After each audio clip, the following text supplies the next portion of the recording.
আচ্ছা, মহিলারা যে বলে সেলফ ডিপেন্ডেন্ট হও, নিজের পায়ে দাঁড়াও, সবাই বলে। আর এক আমি আছি, এত পড়ালেখা করে ঘরে বসে আছি। ঘরে খাবার বানাই, বাচ্চাদের দেখাশোনা করি, ঘরে সব কাজ করছি।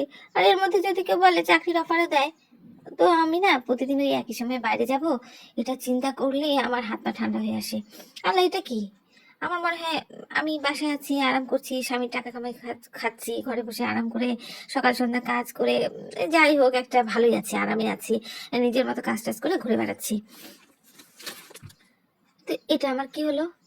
আমি কি কামচোর হয়ে গেছি? আমি কি ফাঁকিবাজি করছি? নাকি ভবিষ্যতে আমি ভিখারি হব, তার সংকেত? আমি এরকম ভাবতেই থাকবো, কাঁদতেই থাকবো, কিন্তু থাকবো আমি ঘরে। কিন্তু থাক, যখন একটা অভ্যাস হয়েই গেছে আর ঘরে থাকার, কামচোর হওয়ার কি করার আছে? বরের সাথে ঝগড়া করার একটা বাহানা তো পাওয়া গেল। এই যেমন ধরেন যে আমি এত পড়ালেখা করে তোমার ঘর সংসার দেখছি, তোমার বাচ্চা কাচ্চা দেখছি, আর আসলে তো আমারও না বাইরে যেতে আর মন চায় না। বর পয়সা দিয়ে দেয়, লড়াই ঝগড়া করে পয়সা নিয়েই নেই, আর ওই শখ টখ যা আছে তা অপূরণ হয়ে যাচ্ছে। শুধু শুধু বাইরে যেয়ে কষ্ট করে কি হবে?